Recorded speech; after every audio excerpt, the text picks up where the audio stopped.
Lapsi kysyi yksinkertaisen kysymyksen ja huone hiljeni. Tervetuloa.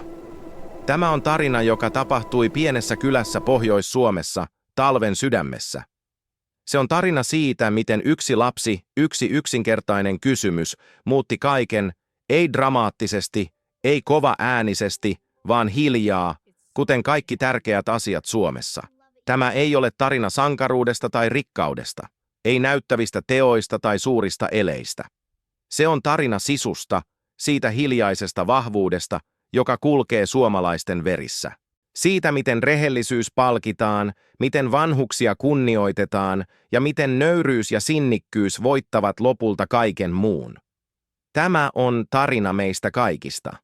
Tarina siitä, mitä tapahtuu, kun uskallamme kysyä ne kysymykset, jotka kaikki tietävät, mutta kukaan ei halua sanoa ääneen. Jos pidät tällaisista tarinoista, jotka kertovat todellisuudesta, arvoista ja elämän tärkeistä asioista, tilaa kanava nyt. Joka viikko uusi tarina, joka koskettaa sydäntä ilman teeskentelyä. Lumi peitti Koivumäen kylän paksuna peittona. Tammikuun ilta oli hiljainen, pimeä ja pakkasen kylmä hengitys tunkeutui jokaisesta ikkunan raosta. Mutta Virtasen talossa oli lämmintä. Ehkä liiankin lämmintä saattoi joku ajatella, mutta ei koskaan ääneen. Suomessa monet asiat jäävät sanomatta. Kaisa Virtanen, 67-vuotias nainen, istui keittiön pöydän päässä, kahvikuppi kädessä. Hänen kasvoillaan oli tuttu, väsynyt ilme, joka puhui vuosikymmenistä työtä, huolehtimista, hiljaista uhrautumista. Hän ei valittanut. Suomalaiset eivät valita. He vain jatkavat. Hänen vieressään istui hänen tyttärensä Liisa, 45-vuotias, joka oli tullut Helsingistä viettämään viikonloppua. Liisa oli menestynyt nainen, hyvä työ, mukava asunto, vakaa elämä. Mutta kotona, äitinsä pöydässä, hän tunsi itsensä jälleen tytöksi. Tytöksi, joka ei tiennyt miten auttaa. Ja sitten oli Eetu, Liisan 8-vuotias poika. Hän istui nurkan penkillä, jalat roikkuen ilmassa, isot silmät tarkkailemassa kaikkea. Lapset näkevät asioita, joita aikuiset eivät halua nähdä. He kysyvät asioita, joita aikuiset eivät uskalla kysyä. Talon hiljaisuus oli paksu. Se oli hiljaisuus, joka tulee perheen sisällä, kun kaikki tietävät jotain, mutta kukaan ei halua sanoa sitä ääneen. Kaisa joi kahviaan hitaasti, hiljaa. Liisa selasi puhelintaan, mutta hänen mielensä oli muualla. Eetu katseli lunta ikkunasta, mutta hänen ajatuksensa olivat täällä, tässä huoneessa. Äiti, Liisa sanoi lopulta, nostamatta katsettaan puhelimesta. Hänen äänensä oli varovainen, kuin hän kävelisi jäällä, joka saattoi murtua. Onko sinulla kaikki hyvin? Näytät väsyneeltä. Kaisa hymyili. Se oli pieni, harjoiteltu hymy, sellainen, jonka hän oli oppinut vuosikymmenten aikana. Suomalainen hymy, joka sanoi, minä pärjään, älä huolehdi. Minulla on kaikki hyvin, Liisa. Älä huolehdi minusta. Mutta kaikki ei ollut hyvin. Ja Eetu, lapsi, joka ei vielä tiennyt, että aikuiset valehtelevat kohteliaisuudesta, huomasi sen. Hän katsoi mummoaan tarkasti, päätään kallistellen kuin utelias varpunen. Mummo, Eetu sanoi äkkiä. Hänen kirkas äänensä leikkasi hiljaisuuden kuin veitsi jäätä. Miksi sinä asut yksin tässä isossa talossa? Se oli sellainen hiljaisuus, joka tuntuu korvissa. Sellainen hiljaisuus, joka painaa rintaa. Liisa katsoi ylös puhelimestaan, hänen kasvonsa jäykistyivät. Kaisa pysähtyi, kahvikuppi vielä huulilla. Kukaan ei sanonut mitään. Eetu jatkoi, koska lapset eivät pelkää hiljaisuutta samalla tavalla kuin aikuiset. Sinä olet aina yksin. Mikset asu meidän kanssa Helsingissä? Meillä on iso asunto. Sinulla olisi oma huone. Äiti sanoi, että sinulla on vaikea täällä talvella, kun lumi on niin korkealla ja sinun pitää lapioi piha itse. Kaisa laski kahvikuppinsa pöydälle. Hitaasti, varovasti. Hänen kätensä vapisi hieman, mutta hän piti sen piilossa. Sisu.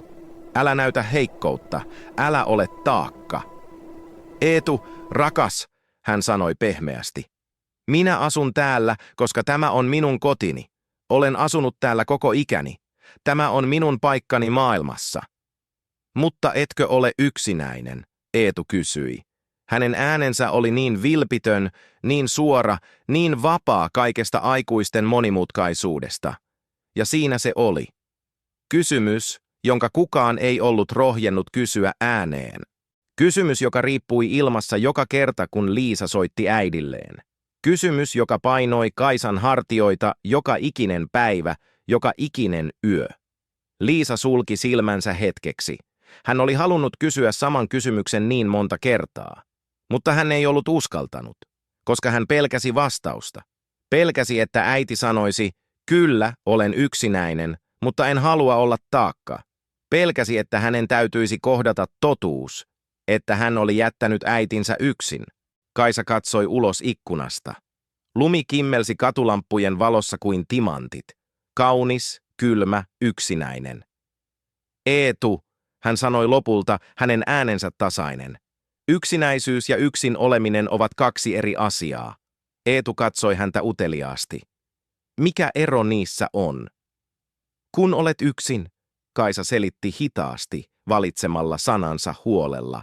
Se tarkoittaa, että sinulla on rauhaa, sinulla on tilaa ajatella, sinulla on oma kotisi, oma paikkasi, mutta yksinäisyys on eri asia.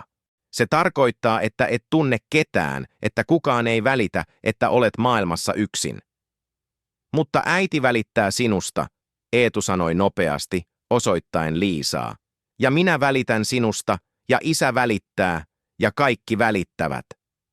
Kaisa hymyili, ja tällä kertaa hymy oli aito. Se koski hänen silmiään. Tiedän, Eetu, ja se tekee minusta onnekkaan. Se tekee minusta rikkaaksi, vaikka minulla ei ole paljon rahaa. Mutta jos me välitämme sinusta, Eetu jatkoi, hänen logiikkansa lapsellisen selvä. Miksi sinä et asu meidän kanssa? Silloin sinun ei tarvitsisi lapioi lunta. Silloin sinun ei tarvitsisi olla yksin. Liisa puuttui asiaan nopeasti, hänen äänensä hieman tiukempi kuin hän aikoi. Eetu, mummo haluaa asua täällä, tämä on hänen valintansa, me kunnioitamme sitä. Mutta miksi? Eetu kysyi, kääntyen taas mummonsa päin. Miksi haluat asua yksin, jos et ole yksinäinen?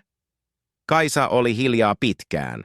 Ulkona tuuli huilasi, lumi pyöri ilmassa kuin pienet haamut. Hän muisti. Muisti, miten hän oli asunut tässä talossa miehensä Matin kanssa. Miten he olivat kasvattaneet Liisan näissä huoneissa. Miten he olivat käyneet yhdessä saunassa joka lauantai-ilta, istuneet yhdessä tällä samalla pöydällä, jakaneet elämänsä. Ja sitten, 5 vuotta sitten, Matti oli mennyt. Sydän oli pettänyt, äkkiä, yllättäen. Yksi päivä hän oli siinä, seuraavana ei. Elämä muuttui sekunneissa.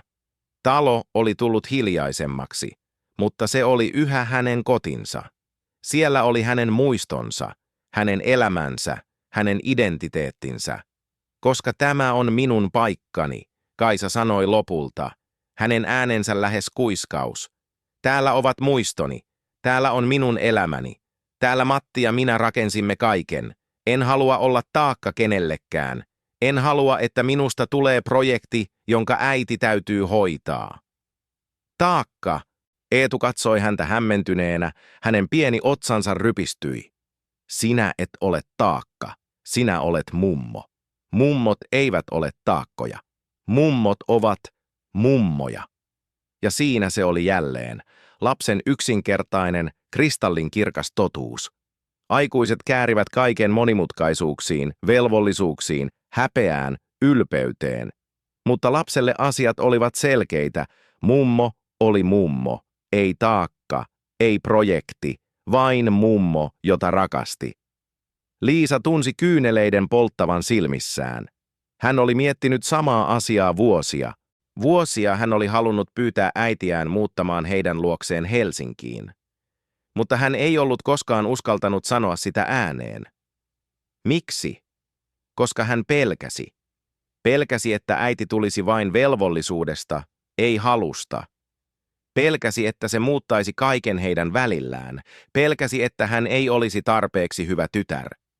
Äiti, Liisa sanoi hiljaa, hänen äänensä murtuneena, kyyneleet lopulta valumassa poskille. Eetu on oikeassa. Sinä et ole taakka. Sinä et ole koskaan ollut taakka. Minä olen halunnut pyytää sinua muuttamaan luoksemme niin kauan. Mutta en uskaltanut. Ajattelin, että et halua. Ajattelin, että olisi liikaa vaadittu. Kaisa katsoi tytärtään, ja ensimmäistä kertaa vuosiin, ne muurit, ne kovat suomalaiset muurit sisun ympärillä, alkoivat murtua. Ei dramaattisesti, ei ääneen huutaen, vaan hiljaa, kuten kaikki tärkeät asiat Suomessa tapahtuvat.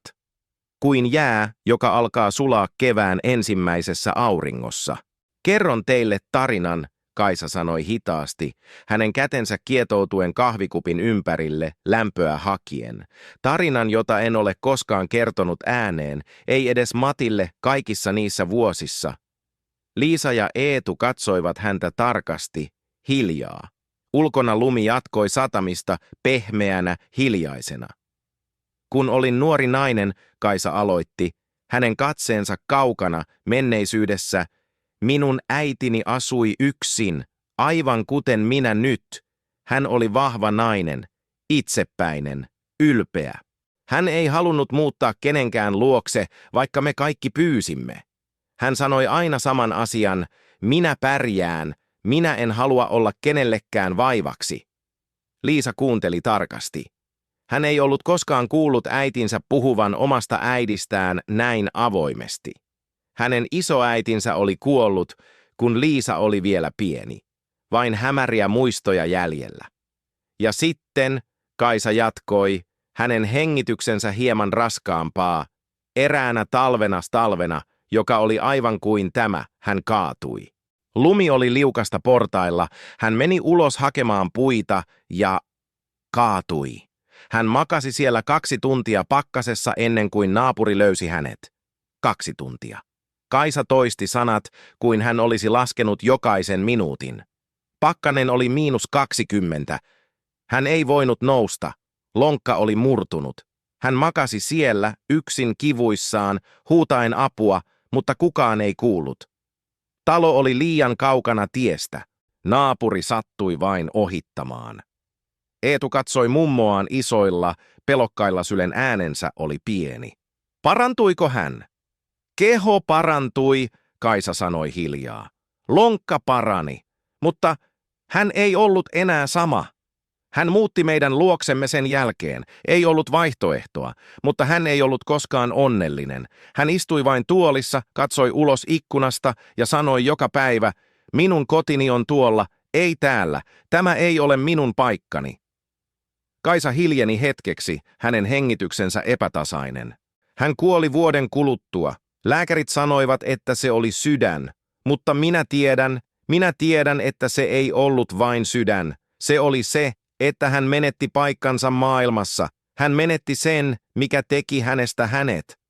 Ja minä vannoin itselleni silloin, Kaisa jatkoi, hänen äänensä vahvistuen, että minulle ei koskaan tapahdu samaa, että minä en koskaan menetä paikkaani, että minä pysyn vahvana, riippumattomana, itselleni uskollisena. Sisu, kestän, pärjään, Liisa pyyhki kyyneleitään. Mutta äiti, etkö näe? Samaa on tapahtumassa sinulle. Sinä asut täällä yksin, vaarna, että Satu oli... Tiedän, Kaisa keskeytti hänet hiljaa. Tiedän, ja se pelottaa minua enemmän kuin mikään muu. Koska minä näen miten tulen vanhemmaksi, miten lapioiminen käy raskaammaksi joka talvi, miten yksinäisyys painaa enemmän joka päivä, mutta minä en tiennyt, miten pyytää apua. En tiennyt, oliko minulla oikeutta pyytää. Eetu pudottui penkiltä alas ja käveli mummon luo. Hän otti hänen kätensä pieniin käsiinsä. Mummo, hän sanoi vakavasti, katsoen suoraan hänen silmiinsä. Sinulla on aina oikeus pyytää apua. Isä sanoo aina, että vahvimmat ihmiset ovat niitä, jotka tietävät milloin pyytää apua. Kaisa katsoi pientä poikaansa. Ei, hän ei ollut hänen poikansa, vaan hän oli hänelle nietosiaan, ja jotain murtui sisällä. Jotain kovaa, jotain, joka oli ollut siellä niin kauan. Sisu ei ole sitä, että kannat kaiken yksin. Sisu on sitä, että jatkat eteenpäin, vaikka se tarkoittaisi ylpeyden nielaisemista. Liisa, Kaisa sanoi kääntyen tyttärensä päin. Ensimmäistä kertaa vuosiin hän katsoi häntä suoraan silmiin, ilman muureja, ilman maskeja. Haluaisin tulla luoksenne, jos tarjous on vielä voimassa. Liisa tuijotti äitiään, kyyneleet virtasivat vapaasti nyt. Hän ei yrittänyt pysäyttää niitä. Äiti, totta kai se on voimassa. Se on ollut voimassa aina.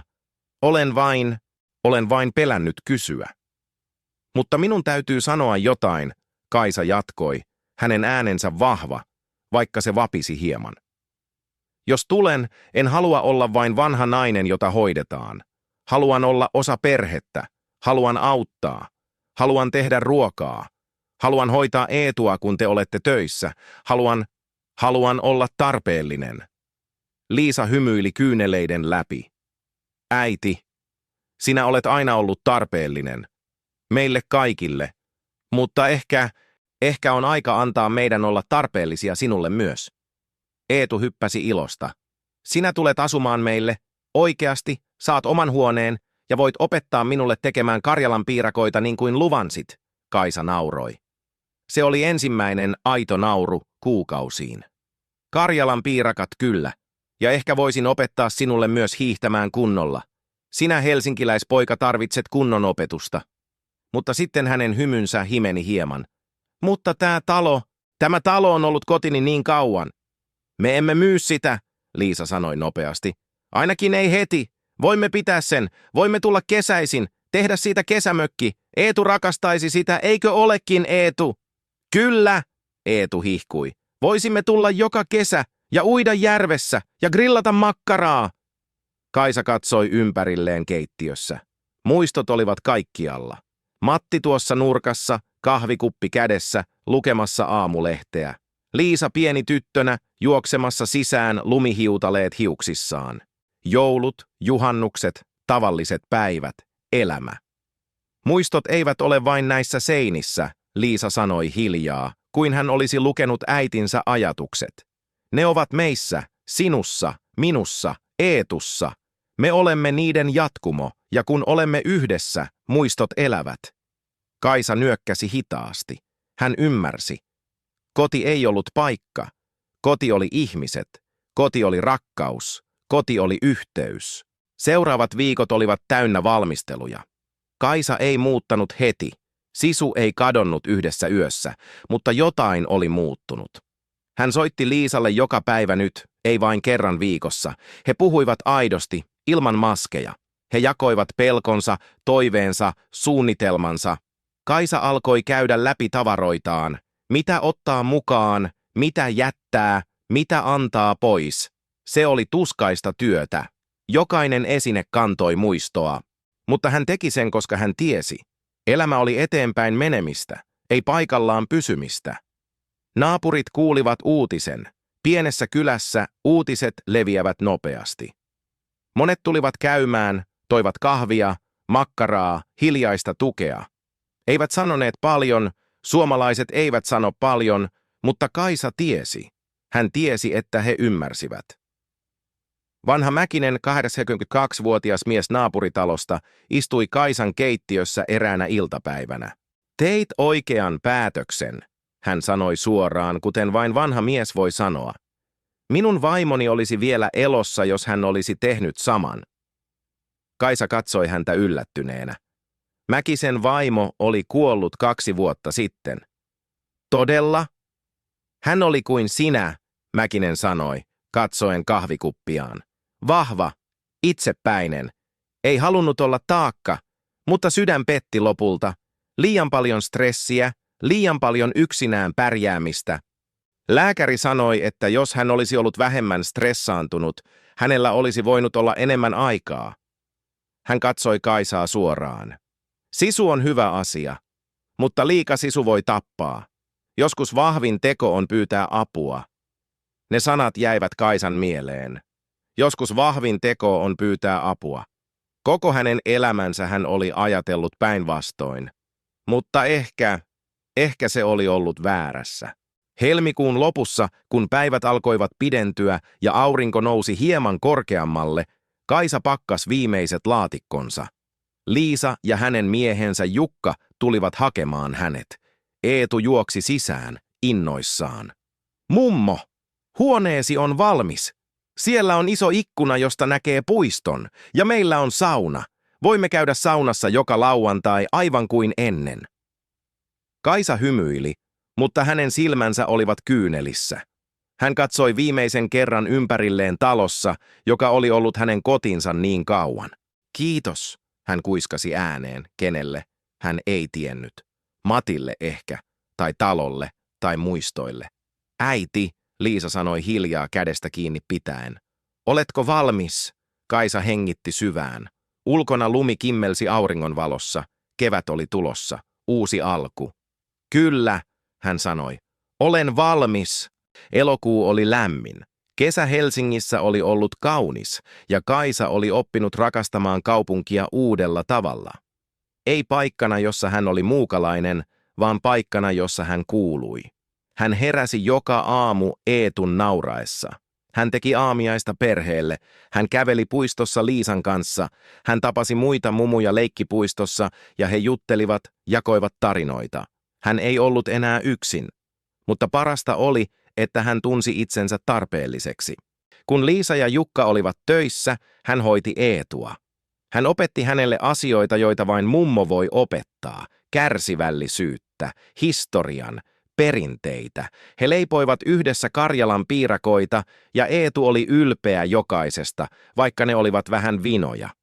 Eräänä iltana, kun perhe istui yhdessä ruokapöydän ääressä, aivan kuin Kaisa oli tehnyt Matin kanssa niin monta vuotta sitten, Eetu katsoi mummoaan ja sanoi, Mummo, oletko onnellinen? Kaisa pysähtyi, haarukka puolessa välissä suuta. Hän katsoi ympärilleen pöytää, Liisa ja Jukka käsi kädessä, Eetu hymyilevä ja vilpitön, tämä ei ollut hänen vanha elämänsä, mutta se oli elämää kuitenkin, hyvää elämää. Kyllä Eetu, hän sanoi pehmeästi, olen onnellinen, eri tavalla kuin ennen, mutta onnellinen. Hyvä, Eetu sanoi yksinkertaisesti ja jatkoi syömistä. Lapsille asiat olivat aina yksinkertaisia. Mutta myöhemmin sinä iltana, kun Kaisa istui yksin huoneessaan, ei enää yksinäinen, vaan yksin, hyvällä tavalla, hän ajatteli takaisin siihen talvi-iltaan, siihen yksinkertaiseen kysymykseen, jonka Eetu oli kysynyt. Miksi sinä asut yksin tässä isossa talossa? Se kysymys oli muuttanut kaiken, ei koska se oli vaikea kysymys, vaan koska se oli niin yksinkertainen, niin suora, että se oli pakottanut hänet kohtaamaan totuuden, jonka hän oli piilottanut vuosia. Lapset tekevät niin. He kysyvät kysymyksiä, joita aikuiset eivät uskalla kysyä. He näkevät asioita, joita aikuiset eivät halua nähdä.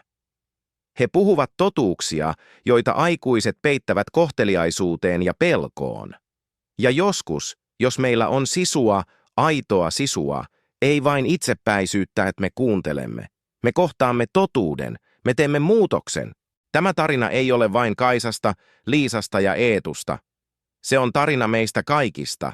Tarina siitä, miten me kannamme sisua, sitä suomalaista vahvuutta, mutta joskus kannamme sitä liian pitkälle. Kannamme sitä, kunnes siitä tulee taakka, ei lahja. Sisu opettaa meitä kestämään, mutta sen ei pitäisi opettaa meitä kärsimään yksin. Sen ei pitäisi opettaa meitä pitämään ylpeyttä tärkeämpänä kuin yhteyttä. Sen ei pitäisi opettaa meitä pelkäämään avun pyytämistä. Ensinnäkin, että rehellisyys palkitaan. Eetu oli rehellinen. Hän ei pelannut pelejä, ei piilottanut kysymystään kohteliaisuuden taakse, ja hänen rehellisyytensä vapautti kaikki. Se antoi Kaisalle luvan olla rehellinen. Se antoi Liisalle luvan sanoa totuus. Rehellisyys, vaikka se sattuu hetkellisesti, vapauttaa. Toiseksi, että vanhuksia tulee kunnioittaa. Mutta kunnioitus ei tarkoita heidän jättämistään yksin. Se ei tarkoita, että annamme heidän kärsiä hiljaa, koska he ovat liian ylpeitä pyytämään apua. Todellinen kunnioitus on nähdä heidän tarpeensa, vaikka he eivät sanoisi niitä ääneen. Todellinen kunnioitus on tarjota apua tavalla, joka säilyttää heidän arvonsa. Ja kolmanneksi, että nöyryys ja sinnikkyys voittavat. Kaisa oli nöyrä lopulta. Hän nielaisi ylpeytensä ja myönsi, että hän tarvitsi apua. Se ei tehnyt hänestä heikkoa. Se teki hänestä vahvemman. Koska todellinen vahvuus on tietää, milloin seistä yksin ja milloin seistä yhdessä. Suomessa meillä on sanonta, yhdessä olemme enemmän. Mutta joskus me unohdamme sen. Joskus me ajattelemme, että sisu tarkoittaa yksin olemista. Mutta itse asiassa aito sisu on sinnikkyyttä rakentaa yhteyksiä, vaikka se on vaikeaa. Sinnikkyyttä pitää kiinni niistä, joita rakastamme.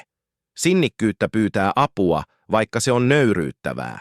Jos tämä tarina kosketti sinua, jos se muistutti sinua jostain tärkeästä, älä pidä sitä vain itsellesi. Jaa se. Kerro se jollekin, joka saattaa tarvita kuulla sen. Ehkä se on vanhempi, joka asuu yksin. Ehkä se on ystävä, joka kantaa liikaa taakkaa yksin. Ehkä se on sinä itse. Muista. Lapsi kysyi yksinkertaisen kysymyksen ja huone hiljeni. Mutta sen hiljaisuuden jälkeen tuli jotain kaunista. Tuli keskustelu, tuli totuus, tuli muutos. Joskus meidän täytyy vain uskaltaa kysyä, uskaltaa kuunnella, uskaltaa muuttua. Jos haluat kuulla lisää tällaisia tarinoita, jotka kertovat elämästä, arvoista ja totuuksista ilman teeskentelyä, tilaa tämä kanava nyt. Jätä myös kommentti alle. Onko sinulla oma tarina sisusta? Onko joku koskaan kysynyt sinulta yksinkertaisen kysymyksen, joka muutti kaiken? Haluamme kuulla sinusta. Ja muista, vahvuus ei ole sitä, että teet kaiken yksin. Vahvuus on sitä, että tiedät, milloin pyytää apua. Kiitos kuuntelemisesta. Nähdään seuraavassa tarinassa.